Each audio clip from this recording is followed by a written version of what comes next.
Hey guys, welcome back to another couch video on Budget with the July Dreamer.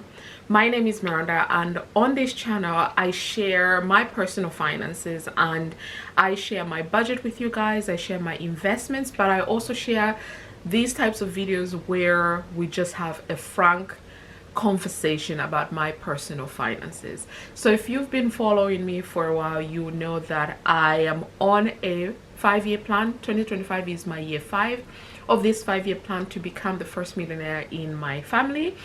And because of that, I've been setting myself a lot of financial goals, whilst at the same time still trying to live my best life, try to make the right financial decisions. But as you all know, when life does life.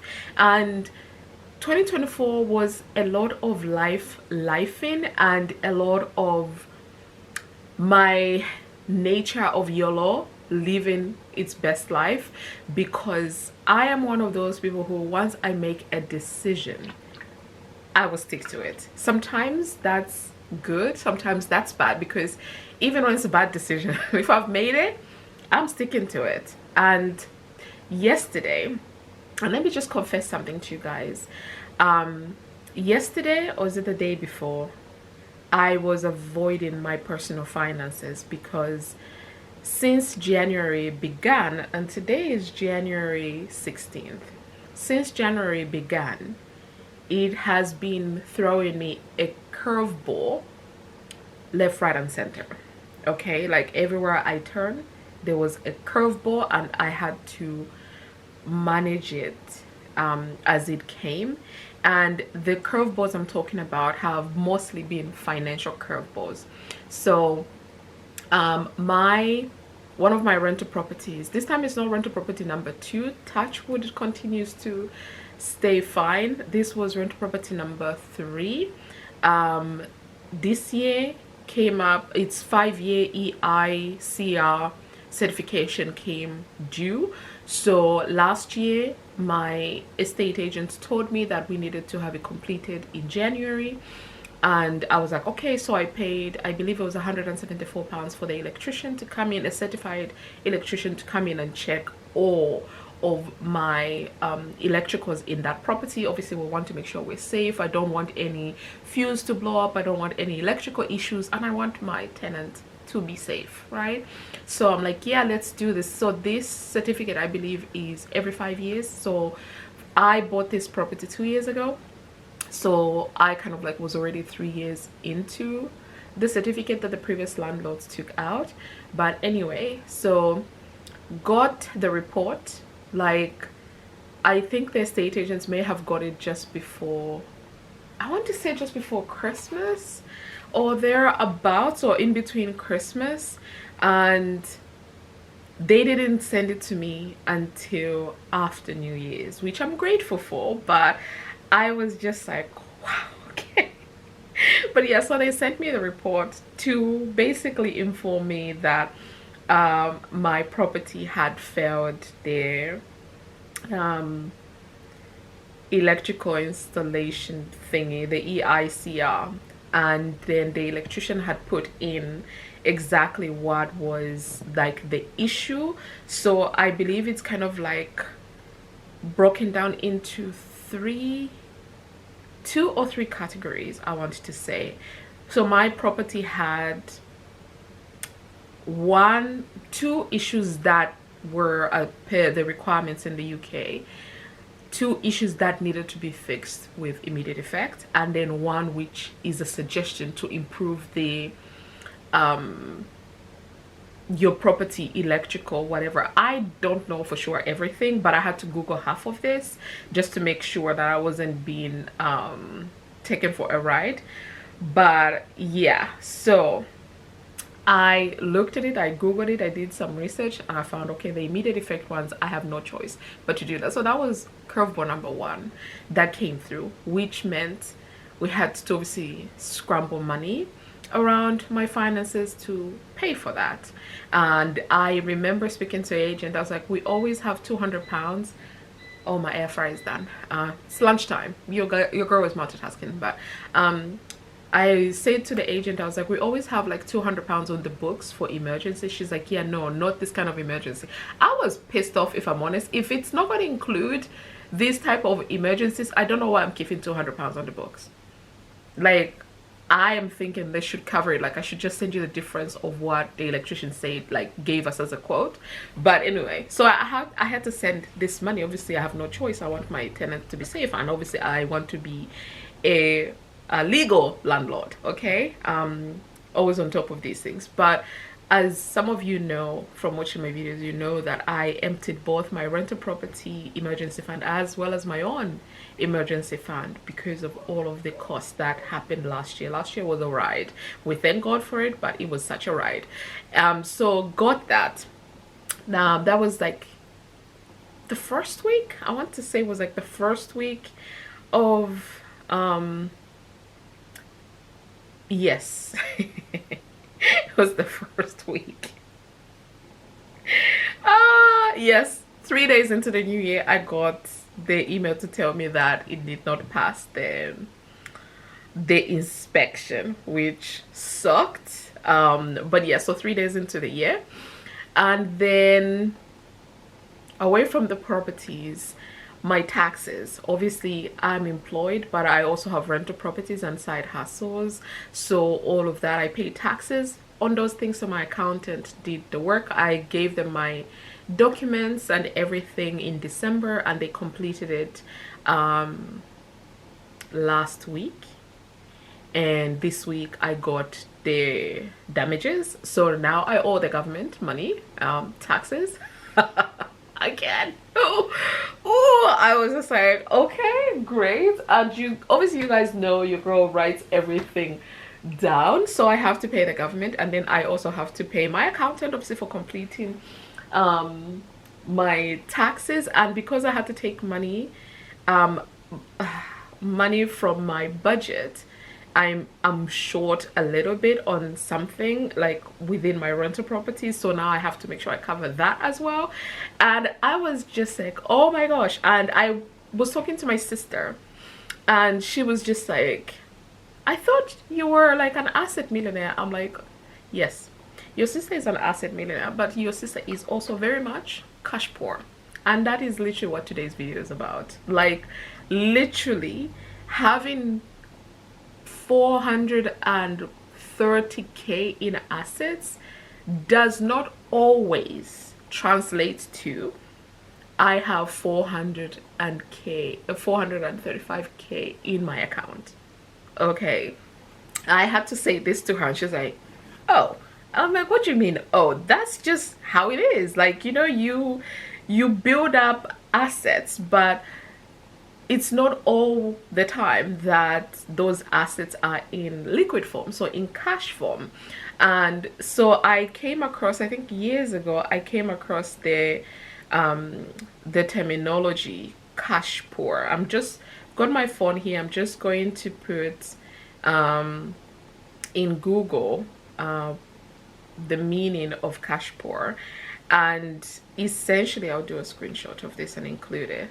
And essentially, cash poor, it refers to consumers with limited savings who finds themselves strapped for cash when faced with an emergency expense.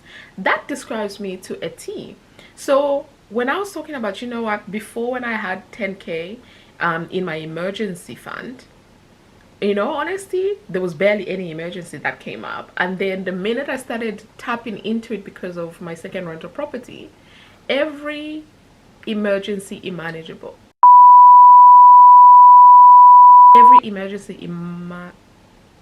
imaginable came through. Your girl was also struggling with English because maybe I need to have, I've already had my second coffee of the day today. Anyway, but yeah, that is literally me to a T right now. And it's been 6 years. No, 6, I want to say between 8 to 10 years since I was last in my current predicament, being cash poor. The only difference is 8 to 10 years ago, I did not have investments in the stock market. I had with my work, that the company I worked for, but not in the stock market that I could uh liquidate. I think that's the word, that's the right terminology, I think. Yeah.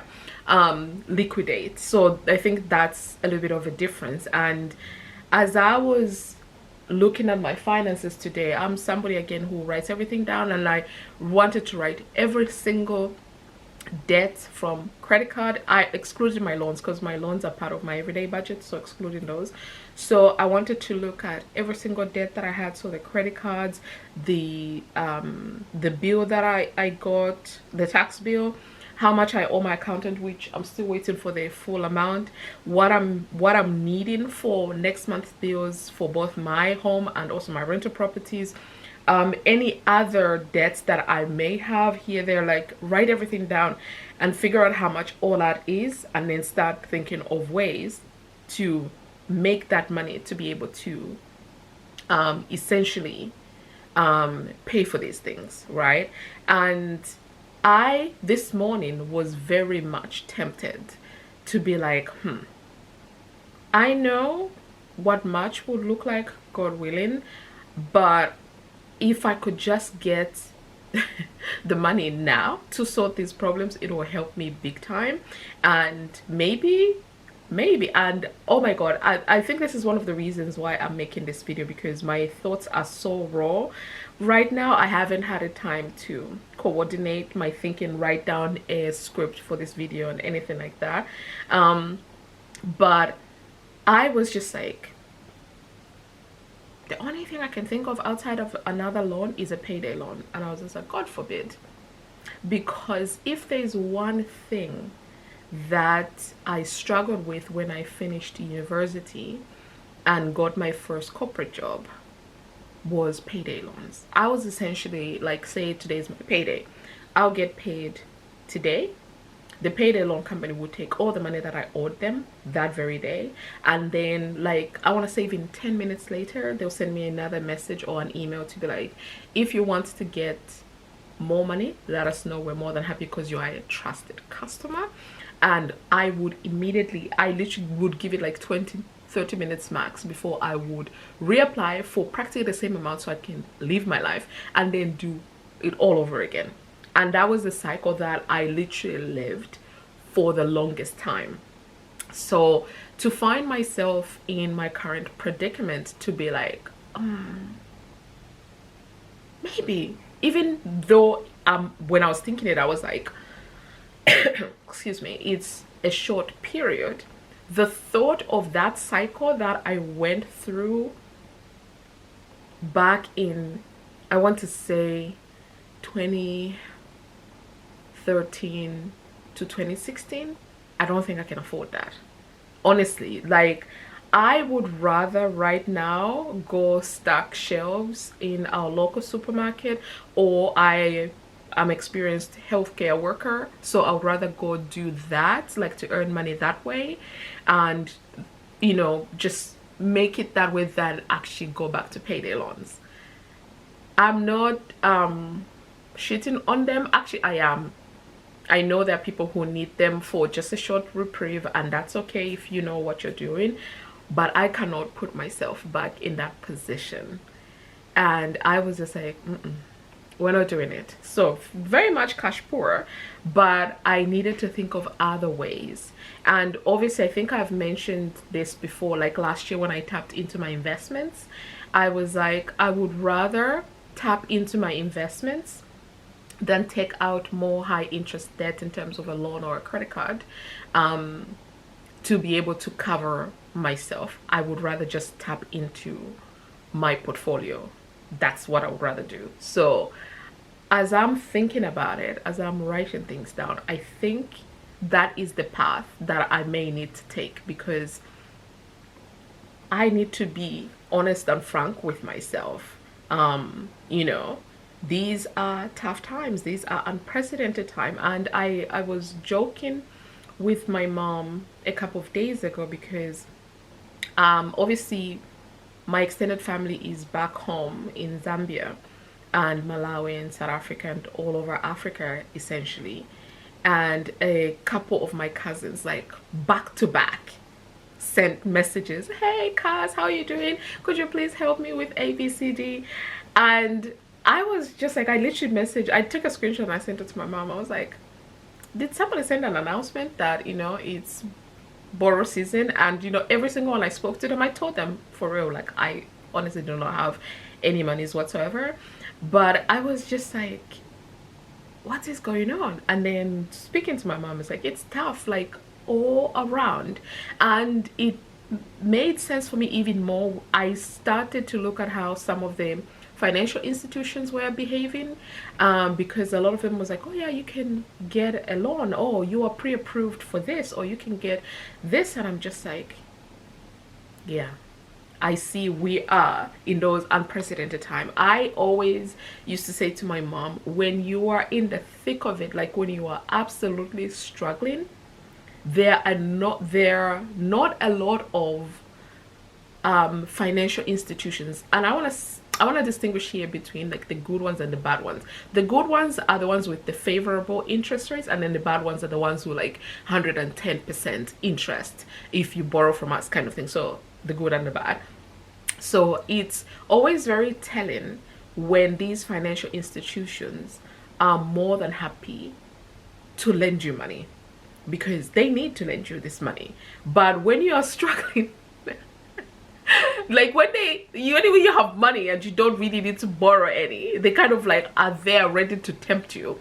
And then when you are desperately in need and you want to go to a trusted financial institution, they're like, no mate, not today, sorry, you are too high a risk. And then you have the bad institutions who are like, sure, we'll give it to you. I mean, you are in need, there's nothing wrong with it, like you are in need, so just make sure for this £1,000 you are borrowing, give us back like 1,500 when you are in desperate need. Because I've been there, I know this firsthand.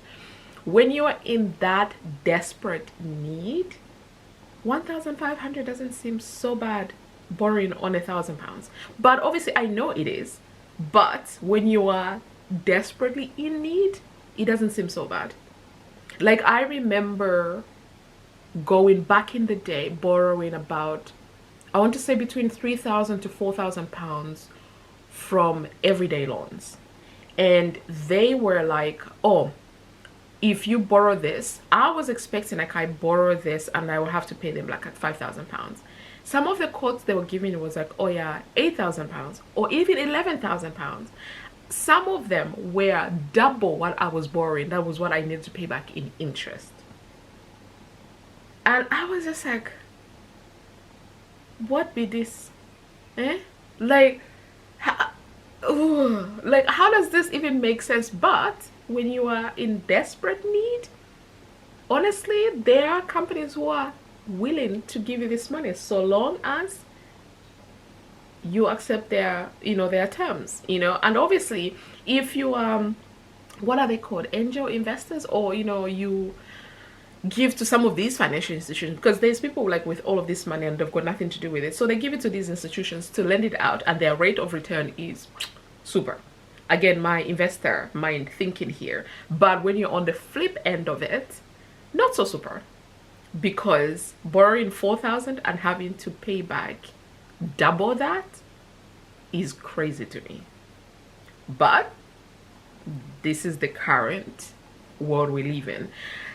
So I've been talking for like 15 minutes now, but all in all, I came on here to literally just say this cash poor person temporarily, I can never say the word temporarily, person is here sharing my thoughts, and I've made a decision about what I'm going to do. I am very thankful to God and very much blessed, more than I ever thought possible for myself. But I also have these tough moments. All I wanted to say is I know exactly how you feel. It may not look like it, but a lot of you are joining me on step 20 instead of step 1.